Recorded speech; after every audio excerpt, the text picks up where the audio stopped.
17 जुलाई सन 2016 पाकिस्तान ने इंग्लैंड को लॉर्ड्स में वो हिस्टोरिक टेस्ट मैच हरा दिया।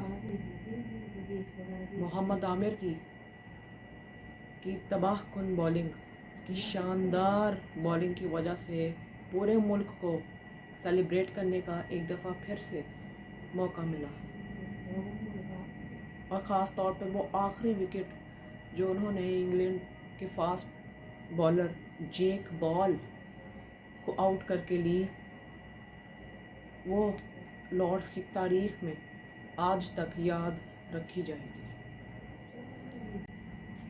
और पाकिस्तान उस एजाज़ को 2026 में क्या कंटिन्यू रख पाएगा ये पता चलेगा आपको आज की इस प्रीव्यू में।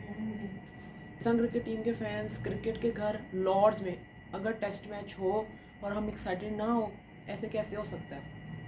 कल पाकिस्तान और लॉर्ड्स का पहला कहीं तो दूसरा टेस्ट मैच है और आज सब कुछ आपको इसमें इस प्रीव्यू में इंफॉर्मेशन मिलेगी कि लॉर्ड्स की हिस्ट्री क्या है, कुछ प्लेयर्स के, हमारे जो ग्रेट्स हैं क्रिकेट के, उनकी कहीं तो उनके रिकॉर्ड्स के हैं और बहुत सी आपको आज इंफॉर्मेशन मिलेगी कि पाकिस्तान ने यहाँ पे अपना पहला जो मैच खेला था 1954 में द ग्रेट अब्दुल कादिर के अंडर उनकी कैप्टनसी में, जिसमें पाकिस्तान ने 16 टेस्ट मैचेस खेले, 5 जीते, 4 हारे और 6 मैचेस ड्रॉ हो गए।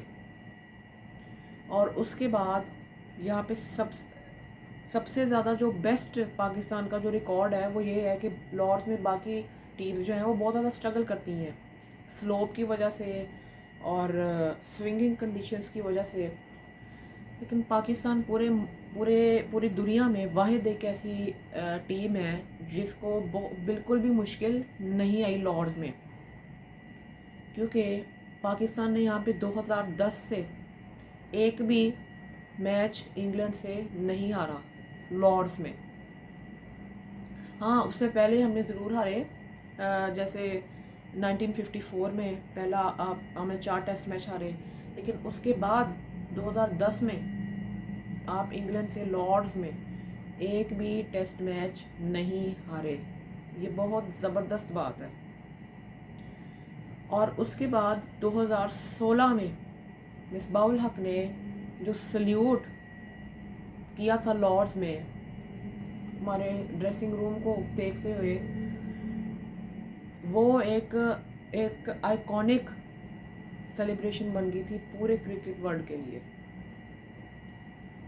41 साला मिसबाउल हक ने जब वहाँ पे ये सल्यूट किया अपनी सेंचुरी करने के बाद, तो वो एक पूरे मुल्क पाकिस्तान के लिए एक प्राउड मोमेंट की तरह बन गया, क्योंकि लॉर्ड्स जैसी इतनी हिस्टोरिक, इतने आइकॉनिक ग्राउंड में ऐसी सेलिब्रेशन करना वो एक काइंड ऑफ एक एजाज़ की बात है। उस फिर पाकिस्तान को उन्होंने 75 रन से जीत दिलाई 2016 में, और फिर 2018 में 9 विकेटों से पाकिस्तान ये टेस्ट मैच जीता लॉर्ड्स का। फिर द ग्रेट हनीफ मोहम्मद ने 1967 में अपना 187 रन्स की एक हाईएस्ट नॉक खेली, उसके जो कि दूसरे नंबर पे आती है। नंबर 1 पे मोहसिन खान है, आपके हेड कोच, जिन्होंने जब पाकिस्तान ने 74 पे इंग्लैंड को ऑल आउट किया था दुबई में, अब्दुल रहमान, सईद अजमल, क्या ज़बरदस्त बॉलिंग की थी उन लोगों ने। तब पाकिस्तान की मोहसिन खान आपके हेड कोच हैं, उन्होंने 200 की तो डबल सेंचुरी की 1982 में लॉर्ड्स में इंग्लैंड के ख़िलाफ़। ये हाईएस्ट है, नंबर 1 पे आती है। उसके बाद मुदस्सर ने, जो कि आपके बॉलर रहे हैं, फास्ट बॉलर मुदस्सर नज़र, उन्होंने 1982 में 32 रन्स दे के टेस्ट क्रिकेट में 6 विकेटें हासिल की। उसके बाद 2016 में मोहम्मद अब्बास ने 64 रन्स दे के टेस्ट क्रिकेट में 8 विकेटें अपने नाम की। ये टॉप पे नहीं आता। नंबर 1 पे मोहम्मद आमिर हैं पाकिस्तान के 2016 में, इसी टेस्ट में डेफिनेटली, जिस टेस्ट में अब्बास ने 64 रन दे के 8 विकेटें ली हैं, इसी टेस्ट में बहुत से जो है वो रिकॉर्ड्स बने, जो कि मैं आगे भी आपको आगे बताऊंगा। अच्छा जी, उस टेस्ट में मोहम्मद आमिर ने 42 रन दे के 12 विकेटें हासिल की उन 2 टेस्ट में। उन 2 टेस्ट में 12 विकेटें मोहम्मद आमिर ने हासिल की। और बाकी ये सबसे ज़्यादा इम्पॉर्टेंट बात है कि टॉस का क्या करना है, क्योंकि टॉस आपने देखा है डिंगले में पाकिस्तान जो है वो टॉस हारा और मैच भी हार गया। मैच के टेस्ट हार गया पहला। तो अब टेस्ट का आपको अभी मैं टॉस का भी बताऊंगा कि टॉस की इस ग्राउंड में, इस पिच पे कितनी ज़्यादा अहमियत है। अच्छा, सबसे ज़्यादा इम्पोर्टेंट नोट करने वाली बात यही है कि लॉर्ड्स की स्विंगिंग कंडीशंस में और स्लोप की वजह से बाकी सारी टीमों को बहुत ज़्यादा मुश्किलात हुई हैं इस ग्राउंड में, स्पेशली इंग्लैंड के ख़िलाफ़ बहुत ज़्यादा मुश्किलात हुई हैं। लेकिन पाकिस्तान ही ऐसी टीम है, दुनिया की वाहिद इकलौती एक ऐसी टीम है जिसको लॉर्ड्स में कोई मुश्किल ही नहीं हुई, कोई भी मुश्किलें फेस नहीं करनी पड़ी।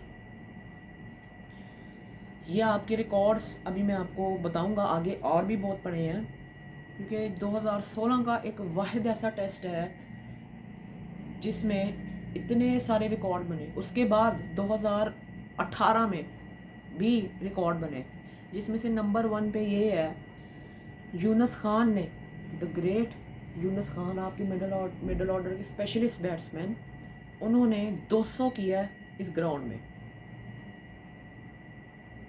2018 में। उसके बाद अब हम आ जाते हैं लॉर्ड्स की पिच रिपोर्ट के ऊपर। एंड बहस शुरू हो गई है अब इंटरनेट के ऊपर कि हो सकता है कि ग्राउंड स्टाफ ने लॉर्ड्स की पिच को इंग्लैंड के फास्ट बॉलर्स के लिए सुटेबल बनाने के लिए ऊपर जो है वो पिच को ड्राई किया हो, क्योंकि बाद में जो है बहुत ज़्यादा ओवरकास्ट कंडीशंस आपको देखने को मिल सकती हैं। उसके ऊपर अभी मैं आऊँगा उस वेदर रिपोर्ट के ऊपर लॉर्ड्स की। लेकिन पिच को जो है ना फास्ट बॉलिंग की मदद देने के लिए अर्ली ऑन, ये बहुत ज़्यादा इंपॉर्टेंट पॉइंट है कि सिर्फ टेस्ट मैच के शुरू कितना 5-6 घंटे के लिए या ज़्यादा से ज़्यादा 1 दिन के लिए पिच को फास्ट बॉलिंग के लिए फ्रेंडली बनाया है। वरना स्पेशली लॉर्ड्स के ऊपर स्पिन्स जब पर वो पिचेस बनती हैं तो क्रैक्स जब धूप लगने की वजह से खुलते हैं, पिच के ऊपर जब क्रैक्स खुलते हैं तो बॉल इतनी स्पिन होती है लॉर्ड्स में। लेकिन हमारा तो यही चल रहा है ना कि 5वें दिन तो हम भूल ही गए हैं कि हमारा टेस्ट मैच भी जाता है। अच्छा, अब आपको ये बताना इम्पोर्टेंट है कि ग्राउंड कितने ज़्यादा पुराना है लॉर्ड्स का। 2 ग्राउंड्स हैं सबसे ज़्यादा जो पुराने जिनको बनाया गया। नंबर 1 पे लॉर्ड्स, लंदन का लॉर्ड्स, दूसरे नंबर पे मेलबर्न का MCG ग्राउंड। अगर आप MCG के टेस्ट मैचेस और लॉर्ड्स के टेस्ट मैचेस को गिनो तो ज़मीन और आसमान का फ़र्क है। चलो आपको बता ही देते हैं। MCG में जितने टेस्ट मैच हुए हैं वो है सिर्फ 118 और लॉर्ड्स में इंग्लैंड वर्सेस ऑस्ट्रेलिया का जो टेस्ट मैच खेला गया था, उसका ईयर मेरे ज़हन से निकल गया है, जिसमें इंग्लैंड ने 1 साइडेड हराया था ऑस्ट्रेलिया को, वही वाला मैच उसका 150 वो टेस्ट मैच था। ओल्ड ट्रैफर्ड और मैनचेस्टर इंग्लैंड के 86 टेस्ट मैच, किया ओवल इंग्लैंड और 84 test matches, Leeds 83 test matches और न्यूजीलैंड का वेलिंगटन 70 टेस्ट मैचेस। जोनाथन, अब आ जाते हैं जी in most individual runs of every country, जिन्होंने भी सबसे ज़्यादा जो रन्स किए हैं, उसमें पहले नंबर पे मौजूद हैं इंग्लैंड के Jonathan Trott, another greatest batter, जिन्होंने अफगानिस्तान की जो है वो हेड कोचिंग भी की हुई है। और उसके बाद उन्होंने टेस्ट मैच के दौरान ही लॉर्ड्स टेस्ट मैच के इंग्लैंड और ऑस्ट्रेलिया टेस्ट मैच के दौरान ही रिटायरमेंट लेके वो अपने घर चले गए थे। अच्छा, उन्होंने इस ग्राउंड में लॉर्ड्स में अपना 10,000 रन्स पूरे किए थे इस ग्राउंड में। उसके बाद any individual figure of bowling, fast bowling of every country, उसमें नंबर 1 पे है greatest bowler of the English cricket history James Anderson. उन्होंने अपनी 300वीं विकेट यहाँ पे लॉर्ड्स के इस ग्राउंड में पूरी की थी। दूसरे नंबर पे Stuart Broad, another greatest bowler जिनको बहुत क्रिटिसाइज किया जा रहा है, उन्होंने अपनी इस ग्राउंड में 250वीं विकेट MSD को 2014 में आउट करके ली थी।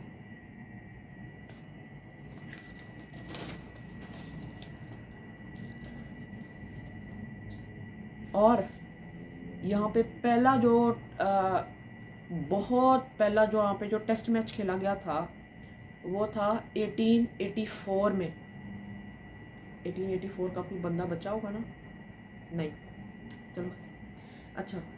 अब यहाँ पे आ जाते हैं बहुत ज़्यादा मेन बात के ऊपर, जिसके ऊपर सबसे ज़्यादा गुफ्तगू हो रही है कि पाकिस्तान और इंग्लैंड के दरमियान जो टॉस है वो क्या डिसाइड करेगा। मतलब पाकिस्तान को टॉस जीत के पहले बैटिंग या बॉलिंग करनी चाहिए। पहले मैं आपको यहाँ पे क्लियर करता चलूँ कि इंग्लैंड की जो कंडीशंस हैं लंदन की, लॉर्ड्स की, वो लीड्स जैसी नहीं है, लीड्स जैसी वो नहीं है। लेकिन आपने बिल्कुल ही नहीं इसमें रहना, जिसको कहते हैं कि गलत फहमी में रहना, आपने उसके अंदर नहीं रहना कि लॉर्ड्स में जो है वो हमें बहुत 100% मिलेंगी ही धूप। आपने इस गलत फहमी में नहीं रहना कि आपको इस पिच पे मिलेंगी ही सनी कंडीशंस। मैं आपको बताता चलूँ कि लीड्स और लॉर्ड्स का जो फासला है वो सिर्फ 400 मीटर है, सिर्फ 400 मीटर। और यहाँ पे सबसे ज़्यादा जो इम्पोर्टेंट बात ये है कि आपको ग्राउंड में टेस्ट मैच के दौरान ही बारिश आती जाती मिल सकती है। पहले दिन में जब टेस्ट मैच शुरू होना है उसी दिन में 80 से 84% चांसेस हैं कि बारिश हो। मतलब ये नहीं है कि बिल्कुल ही सनी कंडीशंस मिलेंगी, बारिश होगी लेकिन वॉश आउट नहीं होगा। और आगे बहुत ज़्यादा जो है वो आपको ओवरकास्ट कंडीशन मिलेगी, जिससे स्विंग बहुत ज़्यादा जो है वो एक्सपेक्टेड है। यहाँ पे बैटिंग पहले टॉस जीत के जिसने पहले बैटिंग की है उसके विन परसेंटेज 36% है, लेकिन उसके अपोजिट जिसने दूसरी बार बैटिंग की है, मतलब दूसरी इनिंग्स में जो बैटिंग की है, उसकी विन परसेंटेज 29% है, सिर्फ 29%। और इस ग्राउंड में जो ड्रॉ की परसेंटेज है वो काइंड ऑफ विन की परसेंटेज के इक्वल कह लो 34%। मतलब यहाँ पे आपको बैटिंग फ्रेंडली विकेट मिलेंगी, तुम्हारे बैटर्स को किसी भी तरीके का जो है वो तकलीफ़ इस ग्राउंड में नहीं आनी चाहिए।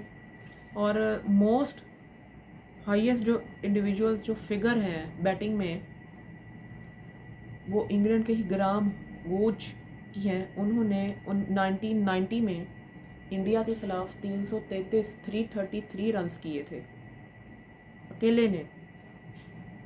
दूसरे नंबर पे इंग्लैंड के बॉलर यान बोथम मौजूद हैं। उन्होंने 1978 में पाकिस्तान के ख़िलाफ़ इस ग्राउंड में 34 रन दे के 8 विकेटें ली।